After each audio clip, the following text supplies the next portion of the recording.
गीबत के बदले रुसवाई।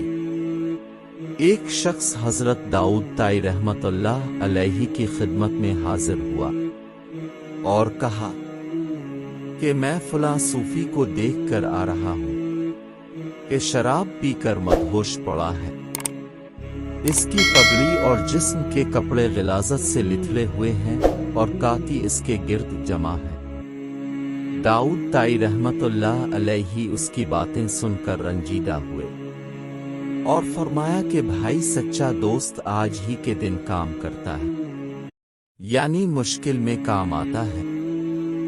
जा और इस सूफी को वहां से ले आ, उसने बहुत बड़ा काम किया है और सूफियों के नाम को बिगाड़ा है।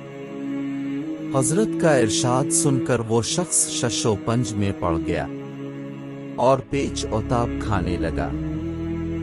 इसको गिलाजत से लिथड़े हुए सूफी को हाथ लगाने से कराहत आती थी, लेकिन हजरत दाऊद ताई रहमतुल्लाह अलैहि का इरशाद भी ना टाल सकता था। आखिर तो या विक्राया जाकर इस मदहोश सूफी को कंधे पर लाद लिया।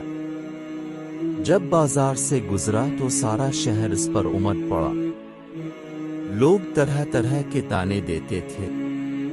कोई कहता, जरा इस दरवेश को देखो, इसके तकू, पारसाई और दीनदारी के क्या कहने। कोई कहता कि आज के सूफियों को देखो कि शराब पीते हुए एक मदहोश है और दूसरा नीम बेहोश के इसको उठाकर ले जा रहा है। अफसोस है उनकी औकात पर। गरज जितने मुन्हे इतनी बातें, वो शख्स लोगों के ताने सुनता था और खून के घूंट पीता था। खुदा खुदा करके इस सूफी की क़यामगाह पर पहुंचा और उसे वहां छोड़कर खुद लोगों से मुंह छुपाए अपने घर गया।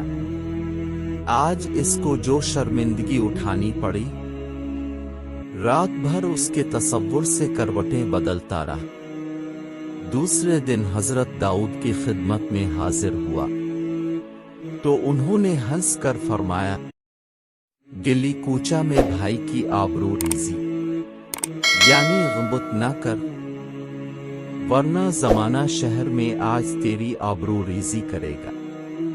मखूज़ दिलचस्प हकायात सदी।